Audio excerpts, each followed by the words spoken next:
Captain Marcus Aldridge stood at attention outside the grand courtroom doors, his polished armor gleaming under the morning sunlight streaming through the tall windows. For 15 years he had served the crown with unwavering loyalty, protecting judges, nobles, and ensuring order in the most important legal proceedings of the kingdom. Today was different, though. Today he felt a knot of unease in his stomach that he couldn't quite explain. The case inside involved Lord Pemberton, one of the most powerful nobles in the realm, accused of stealing land from common farmers. The accusations had sent shockwaves through the capital, as Lord Pemberton was known for his charitable works and close relationship with the royal family. Many believed the charges were nothing more than jealous lies spread by envious commoners. Marcus had been present during the preliminary hearings, watching as farmer after farmer came forward with their stories. Old Henrik, whose family had worked the same plot for generations, wept as he described how his deed had mysteriously vanished, and his land was suddenly claimed by Pemberton's estate. Sarah Thompson, a widow with 3 children, told how armed men came to her cottage claiming she was trespassing on Pemberton's property, even though her husband had died defending that very land in the king's army. What troubled Marcus most was the pattern he began to notice. Each farmer's story was remarkably similar: missing documents, sudden claims of ownership by Pemberton, and intimidation tactics used to force them off their ancestral lands. As a soldier, Marcus had developed a sharp eye for detail and deception. Something about this case felt deeply wrong, but he was bound by duty to remain neutral and simply maintain order. The magistrate, Judge Whitmore, was known throughout the kingdom for his fairness and integrity. He had built his reputation over 30 years of service, never once being accused of corruption or bias. Marcus respected the judge greatly, which made what was about to happen even more shocking. As the morning session began, Marcus could hear the murmur of voices inside the courtroom. Lord Pemberton's expensive lawyers were presenting their defense, while a single attorney represented all the farmers, a young man named Thomas Reed who had taken the case without payment because he believed in justice for the common people. Marcus shifted his weight, adjusting his sword belt as he heard voices growing louder inside. The heavy wooden doors muffled most of the conversation, but he could sense tension building. His years of experience had taught him to read the mood of a courtroom even from outside its walls. Suddenly the doors burst open and Thomas Reed emerged, his face flushed with anger and disbelief. "This is corruption at its finest," he shouted back into the courtroom before storming down the hallway. Marcus watched him go, noting the young lawyer's clenched fists and the fire in his eyes. Minutes later, a court clerk appeared and beckoned Marcus inside. As he entered the grand courtroom with its high ceilings and carved wooden panels, he immediately sensed something was amiss.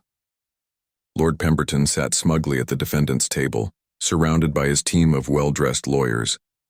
The farmers huddled together on wooden benches, their weathered faces showing confusion and fear. Judge Whitmore sat behind his massive oak bench, his usually calm demeanor replaced by visible irritation. His white wig was slightly askew, and his fingers drummed impatiently on the polished wood surface. Marcus had never seen the respected judge look so agitated. "Captain Aldridge," Judge Whitmore's voice boomed across the courtroom, "I need you to escort these people out immediately." He gestured toward the group of farmers. "This case is being dismissed due to lack of proper evidence.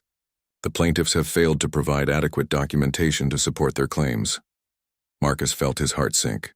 He looked at the farmers, men and women who had traveled from distant villages, spending their last coins on transportation to the capital, believing they would finally receive justice.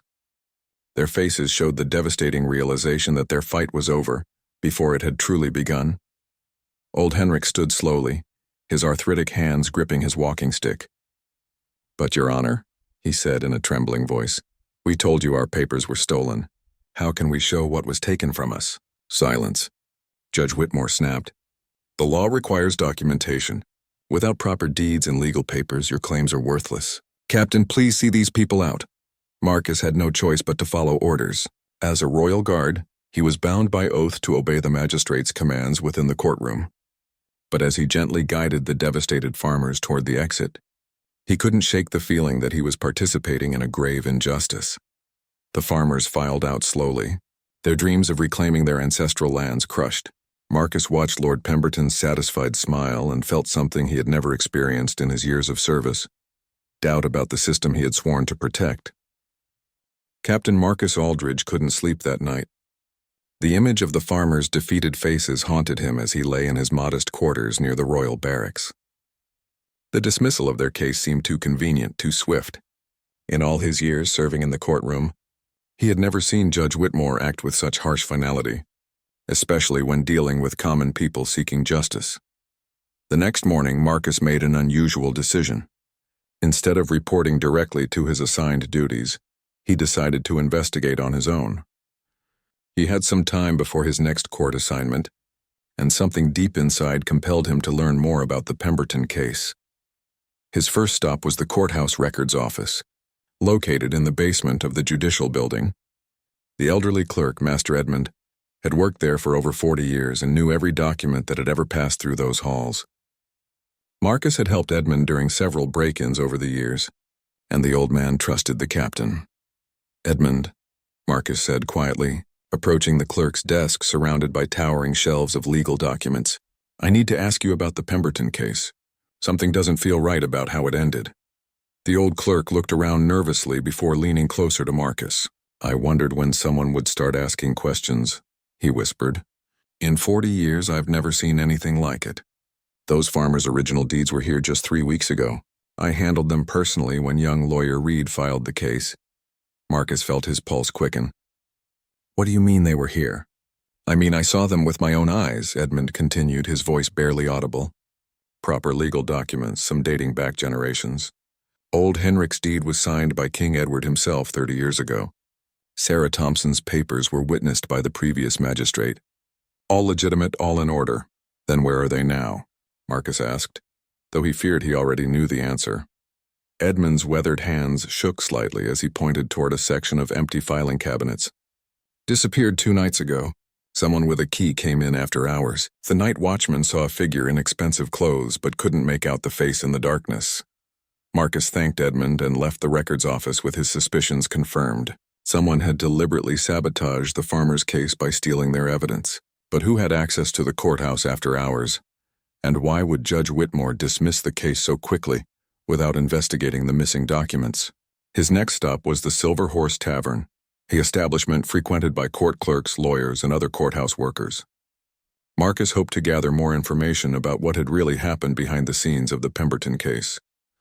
The tavern keeper, a stout woman named Marge, had served Marcus ale many times over the years. She was known for her sharp ears and excellent memory when it came to courthouse gossip. "Captain," Marge greeted him warmly as he entered the dimly lit tavern. "Bit early for ale, isn't it?"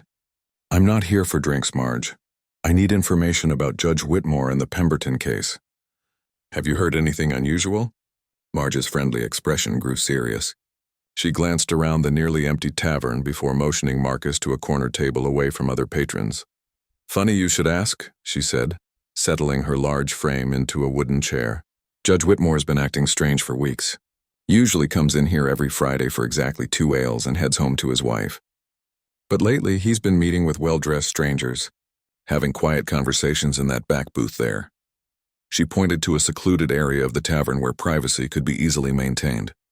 "Last week," Marge continued, "I saw him talking with a man in expensive clothes. Couldn't hear much, but I did catch something about making problems disappear and generous compensation." The stranger left a heavy coin purse on the table. Marcus felt anger building in his chest. The evidence was pointing toward corruption at the highest levels of the local judicial system. Judge Whitmore, a man he had respected and protected for years, appeared to be taking bribes to fix cases in favor of wealthy nobles like Lord Pemberton. "Did you recognize the man meeting with the judge?" Marcus asked. "Never seen him before, but he had the bearing of nobility, spoke with that educated accent the lords use. And Captain," Marge leaned closer, "he wore a signet ring with the Pemberton family crest." As Marcus left the tavern, his mind raced with possibilities. He now had evidence of missing court documents, suspicious meetings between the judge and Pemberton's representatives, and the sudden dismissal of a legitimate case. But he was just a royal guard, with no authority to investigate judicial corruption. However, Marcus remembered something from his military training. There was an ancient law, rarely invoked, that allowed any member of the royal guard to present evidence of treason or corruption directly to the Crown Court if regular judicial channels were compromised. The realization hit him like lightning. He could bypass Judge Whitmore entirely and take his findings to the highest court in the land. But he would need irrefutable proof, not just tavern gossip and missing documents. He would need evidence that would shock everyone and expose the truth about Lord Pemberton's crimes and Judge Whitmore's betrayal of justice. Captain Marcus Aldridge knew he was walking into dangerous territory. Investigating a sitting magistrate and a powerful lord could end his career or worse. But the faces of those defeated farmers wouldn't leave his mind. If he didn't act, who would speak for people who had no voice in the halls of power? Over the next 3 days, Marcus used his connections throughout the kingdom to gather information. His fellow guards, courthouse staff, and even servants in noble houses provided pieces of a puzzle that grew more disturbing with each revelation. His breakthrough came from an unexpected source. Mary, a young maid who worked in Lord Pemberton's mansion, approached Marcus secretly after recognizing him from his courthouse duties. She was terrified but determined to share what she had witnessed. "Captain," she whispered as they met in a shadowy alley behind the marketplace, "I clean Lord Pemberton's private study every morning. Last week I found burned papers in his fireplace. Most were destroyed, but I saved some pieces that weren't completely burned." She handed Marcus several charred fragments of parchment. His hands trembled as he examined them by lamplight. The partial text he could read made his blood run cold. "Deed transfer completed. Henrik farm now property of, and magistrate payment arrangement satisfactory." "There's more," Mary continued nervously. "I heard Lord Pemberton talking to his steward about moving the evidence to a safer location. They mentioned the old mill outside town, the abandoned one by Widow's Creek. Said they needed to keep certain documents hidden until this all blows over." Marcus realized he had stumbled upon something much larger than simple land theft. This was an organized conspiracy involving forged documents, bribery, and the systematic theft of property from dozens of families. That night, Marcus made a decision that went against every rule of his position as a royal guard. He would investigate the abandoned mill alone, without official authorization or backup. If he was caught, he could be charged with exceeding his authority and stripped of his rank. The old mill stood in darkness beside the gurgling creek, its wooden wheel frozen with age and neglect. Marcus approached carefully, using skills learned during his military campaigns years earlier. The building appeared empty, but fresh horse tracks in the mud suggested recent visitors. Inside the mill, Marcus discovered something that exceeded his worst expectations.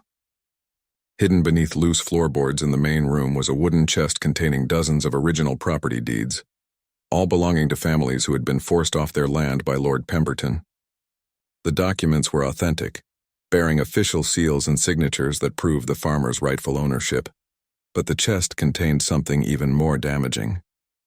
At the bottom, wrapped in oiled cloth, were detailed records of payments made to Judge Whitmore, along with correspondence between the magistrate and Lord Pemberton's agents.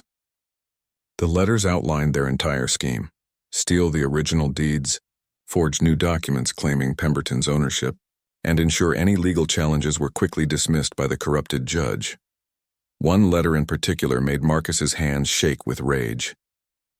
Written in Judge Whitmore's own handwriting, it read, "The remaining farmers will be dealt with after harvest season. Their resistance is becoming troublesome, but gold speaks louder than justice in these matters.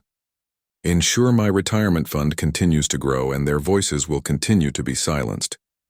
As Marcus carefully documented his findings by moonlight, he heard the sound of approaching horses. Panic gripped him as he realized Lord Pemberton's men were returning to the mill, probably to move the evidence to an even more secure location. Working frantically, Marcus selected the most incriminating documents and hid them inside his coat. He had just enough time to replace the chest and escape through a broken window before 3 armed men entered the mill carrying torches. From his hiding place in the nearby woods, Marcus watched as the men retrieved the chest and loaded it onto a wagon.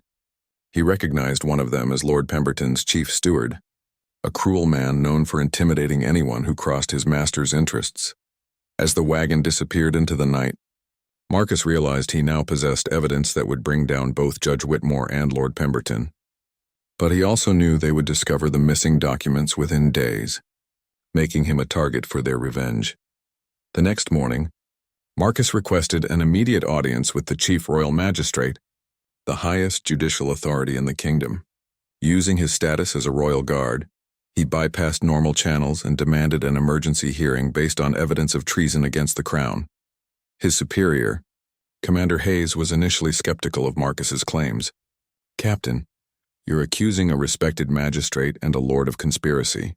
Do you understand the gravity of such charges?" "I understand perfectly, sir," Marcus replied, producing the stolen documents. "But I also understand that justice has been perverted, and innocent families have been robbed of their ancestral lands through corruption at the highest levels." As Commander Hayes examined the evidence, his expression grew increasingly grave. The forged deeds, the payment records, and Judge Whitmore's incriminating letters painted a clear picture of systematic corruption. "Captain Aldridge," the commander said finally, "if these documents are authentic, you've uncovered one of the most serious cases of judicial corruption in our kingdom's history. But presenting this evidence will make you enemies of very powerful people." Marcus straightened his shoulders with determination. "Sir, I swore an oath to protect justice and serve the crown. Those farmers deserved better than what they received in Judge Whitmore's courtroom. If I don't speak for them, who will?" Commander Hayes nodded slowly, understanding the courage it had taken for Marcus to risk everything for the sake of strangers who could offer him nothing in return. "Very well, Captain. Tomorrow you will present this evidence to the Crown Court. May God protect you from the storm that's about to break." The morning of the Crown Court hearing arrived gray and threatening, with dark clouds gathering over the capital like an omen. Captain Marcus Aldridge stood outside the Grand Courthouse, clutching a leather satchel containing the evidence that could change everything. Word had spread quickly through the judicial community that extraordinary charges were being brought against Judge Whitmore and Lord Pemberton. Inside the courthouse, tension filled the air like smoke. Judge Whitmore sat rigidly at the defendant's table, his usual confident demeanor replaced by barely concealed panic. Beside him, Lord Pemberton maintained his aristocratic composure, but Marcus could see sweat beading on the nobleman's forehead despite the cool morning air. The Crown Court was presided over by Chief Magistrate Sir Edmund Blackwood, a man whose reputation for fairness and integrity was legendary throughout the kingdom. Unlike the local courthouse, this grand chamber was filled with representatives from the royal administration, legal scholars, and members of the nobility who had come to witness what many were calling the trial of the century. As Marcus was called to present his evidence, he noticed that the same farmers who had been dismissed so cruelly just days earlier were now seated in the gallery. Someone had spread word about the new hearing, and they had returned to the capital with hope rekindled in their weathered faces. "Captain Aldridge," Chief Magistrate Blackwood's voice resonated through the chamber, "you have made serious accusations against a sitting judge and a peer of the realm. Present your evidence." Marcus stepped forward, his heart pounding but his voice steady. He began by describing his observations during the original trial, then systematically presented each piece of evidence he had gathered. The burned documents from Lord Pemberton's fireplace, the testimony from courthouse clerk Edmund about the missing deeds, and the tavern keeper's account of suspicious meetings between Judge Whitmore and Pemberton's representatives. But the real shock came when Marcus produced the documents he had discovered at the abandoned mill. As he held up Judge Whitmore's handwritten letter about silencing farmers' voices with gold, gasps echoed throughout the courtroom. "This is preposterous." Judge Whitmore suddenly erupted from his seat. "This man has clearly forged these documents to frame me. I have served this kingdom faithfully for 30 years. Lord Pemberton rose as well, his face red with indignation. "Your Honor, this is obviously a conspiracy by disgruntled peasants and their sympathizers. Captain Aldridge has exceeded his authority and fabricated evidence to support their baseless claims." Chief Magistrate Blackwood raised his hand for silence. "The accusations are serious, but so is the evidence presented. However, we must verify its authenticity before proceeding." At that moment, the courtroom doors opened and Master Edmund, the elderly courthouse clerk, entered carrying a large wooden box. Behind him walked Thomas Reed, the young lawyer who had originally represented the farmers before their case was dismissed. "Your Honor," Reed called out, "we have additional evidence that supports Captain Aldridge's findings." Master Edmund approached the bench with trembling hands. I have here the original filing records for the farmers' case, including detailed descriptions of their property deeds that I personally examined before they mysteriously disappeared. I can verify that the documents Captain Aldridge found match exactly what was stolen from our records office. But the old clerk had more revelations. I also discovered this hidden in Judge Whitmore's private chamber, he said, producing a small leather journal. It contains detailed records of payments received and services rendered over the past 2 years. As Chief Magistrate Blackwood examined the journal, Judge Whitmore's face went pale. The book contained not only records of bribes related to the farmers' case, but evidence of other corrupted verdicts involving wealthy defendants who had paid for favorable rulings. Thomas Reed then presented his own evidence. Your Honor, I have sworn statements from 12 families who lost their land to Lord Pemberton through similar circumstances. Each case followed the same pattern: missing documents, intimidation, and quick dismissals when they sought legal recourse. The young lawyer's voice grew stronger as he continued. I also have testimony from workers at Lord Pemberton's estate who witnessed the burning of legal documents and heard discussions about bribing court officials. Lord Pemberton could no longer maintain his composure. These are lies, he shouted. Fabrications by jealous peasants who want what their betters have earned. But his outburst was interrupted by the arrival of another unexpected witness. Mary, the young maid from Pemberton's household, entered the courtroom escorted by 2 royal guards. Her hands shook as she approached the witness stand, but her voice was clear and determined. I worked in Lord Pemberton's house for 3 years, she began. I saw him burn property deeds in his fireplace. I heard him talking about paying the judge to dismiss cases. I watched him celebrate when poor families were forced off their land. She reached into her apron and produced a small object that made Lord Pemberton gasp. This is Lord Pemberton's personal seal, the one he used to forge new deeds claiming ownership of stolen land. I took it from his desk because I knew it was evidence of his crimes. The courtroom erupted in chaos.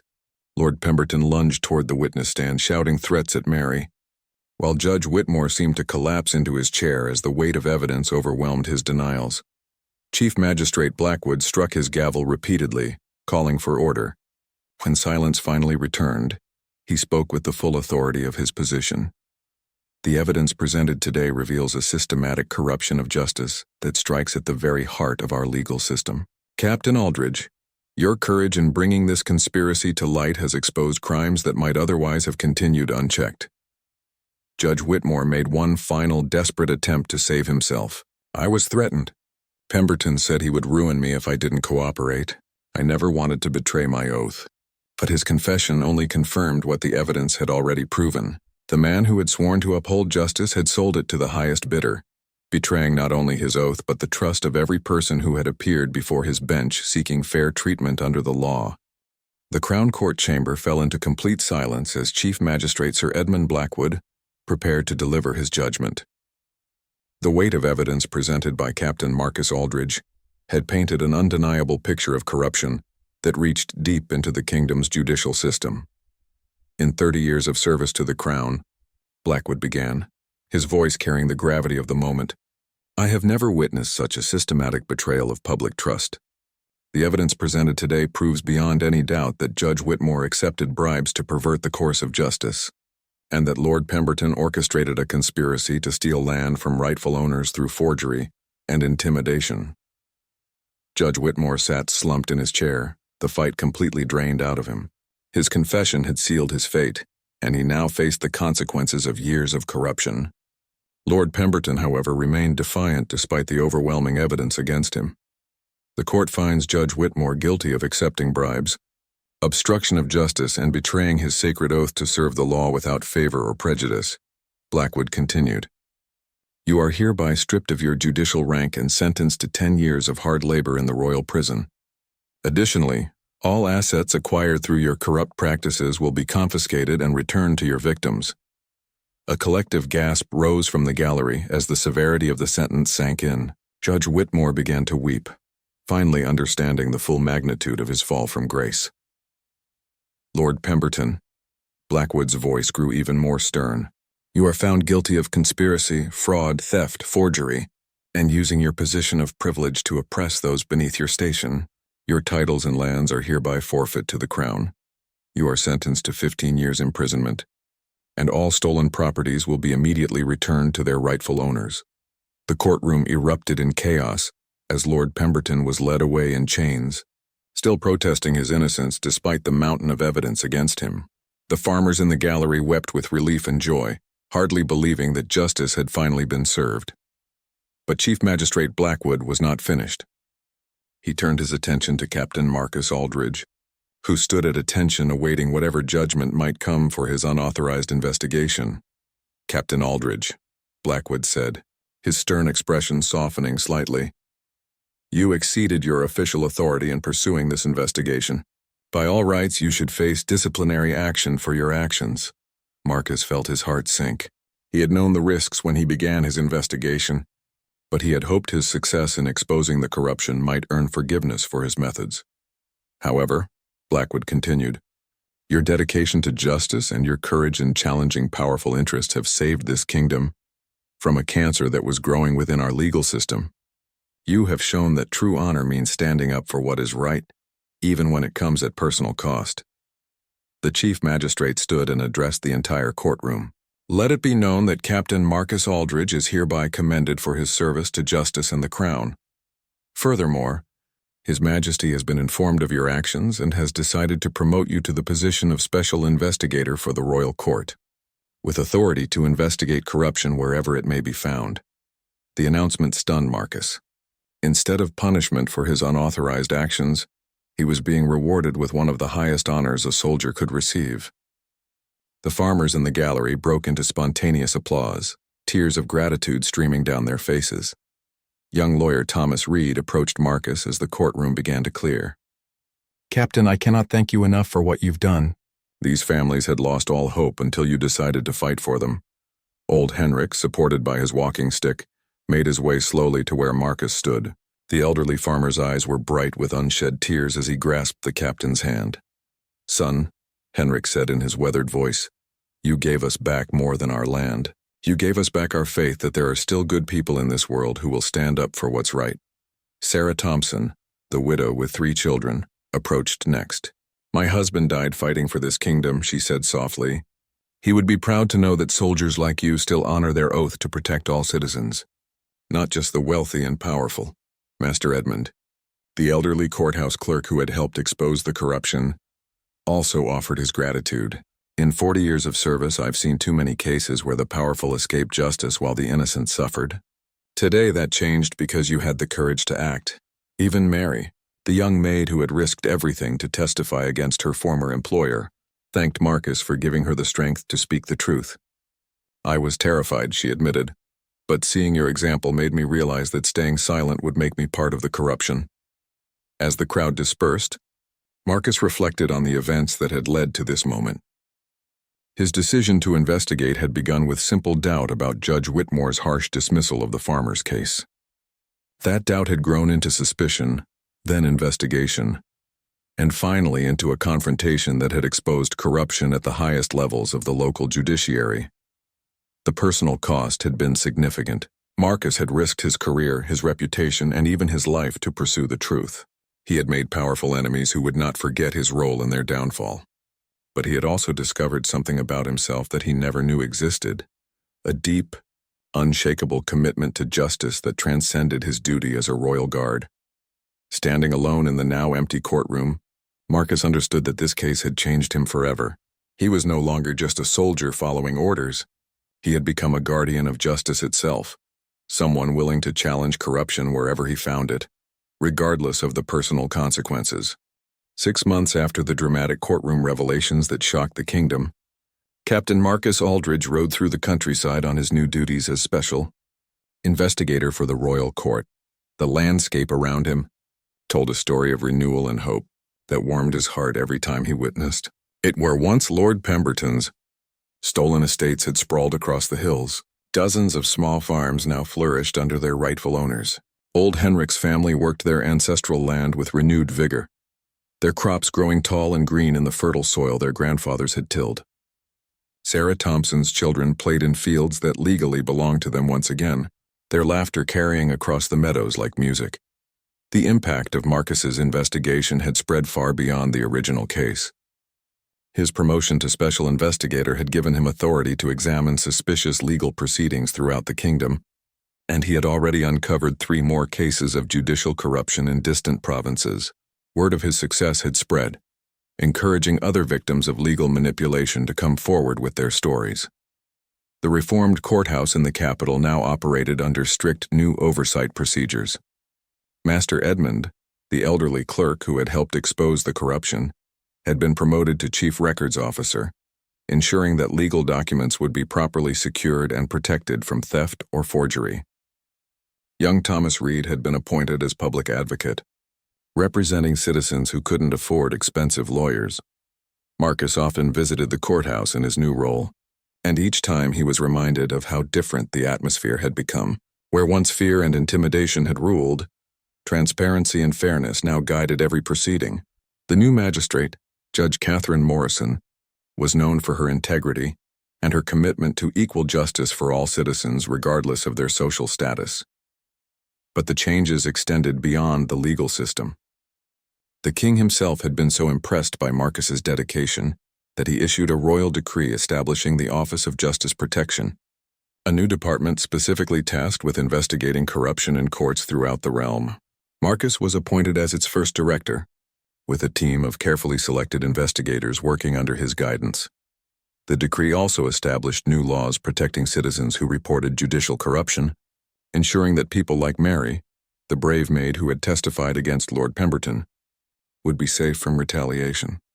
Mary herself had been relocated to a secure position in the royal household, where her courage was recognized and rewarded. On this particular day, Marcus was visiting the site of the abandoned mill, where he had discovered the evidence that changed everything. The old building had been converted into a school for the children of local farming families, funded by the confiscated assets from Lord Pemberton's estate.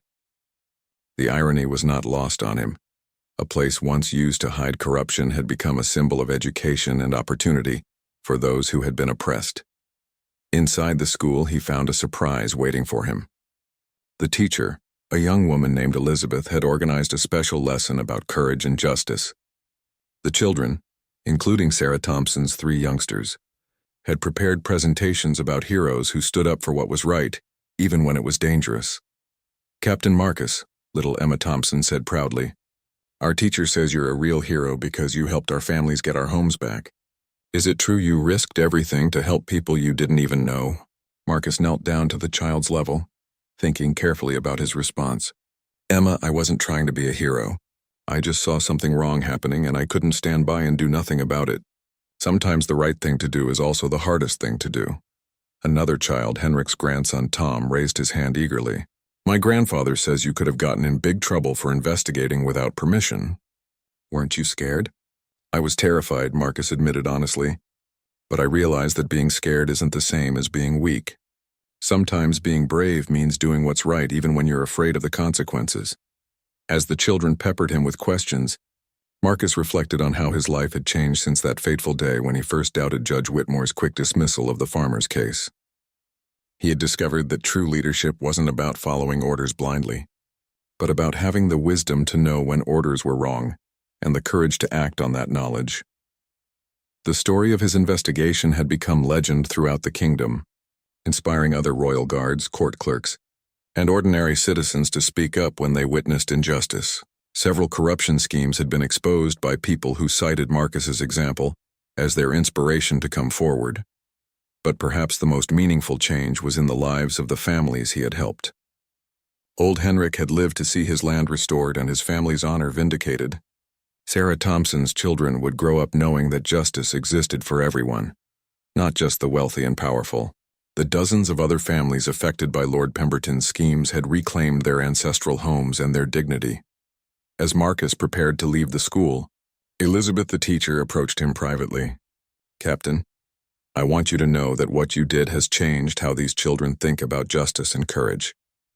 They'll grow up believing that one person can make a difference, that standing up to corruption is possible even when it seems hopeless." Riding back toward the capital as the sun set behind him, Marcus understood that his investigation had accomplished something far greater than punishing two corrupt individuals. It had restored faith in the system of justice itself, proving that no one was above the law and that courage could triumph over corruption. He thought about Judge Whitmore and Lord Pemberton, now serving their sentences in prison, and felt no satisfaction in their punishment. Instead, he felt sadness that their greed and corruption had caused so much suffering for innocent families. The most profound impact of the case had been on Marcus himself. He had learned that true honor came not from blindly following orders, but from having the moral courage to question authority when it acted unjustly. His role as special investigator had given him purpose beyond anything he had experienced as a simple royal guard. Letters arrived weekly from across the kingdom, sent by citizens who had heard about his work and sought help with their own battles against corruption. Each letter reminded him that the fight for justice was never truly over, but required constant vigilance from those willing to stand up for what was right. As he approached the capital, Marcus could see the lights of the city beginning to twinkle in the gathering dusk. Tomorrow would bring new cases to investigate, new challenges to face, and new opportunities to ensure that justice prevailed over corruption. But tonight he would rest knowing that his decision to follow his conscience instead of simply following orders had changed countless lives for the better. The abandoned mill school now stood as a permanent reminder that even the darkest places could be transformed into beacons of hope. The children studying there would grow up in a world where they knew that justice was possible, that corruption could be defeated, and that ordinary people had the power to create extraordinary change when they found the courage to act. Captain Marcus Aldridge had entered that courtroom months ago as a simple royal guard following orders. He had left as something far more important, a guardian of justice itself, proof that one person's courage could indeed change the world for everyone who came after. The magistrate had ordered him out of the courtroom that day, but he had returned with something more powerful than any weapon, the truth that set everyone free.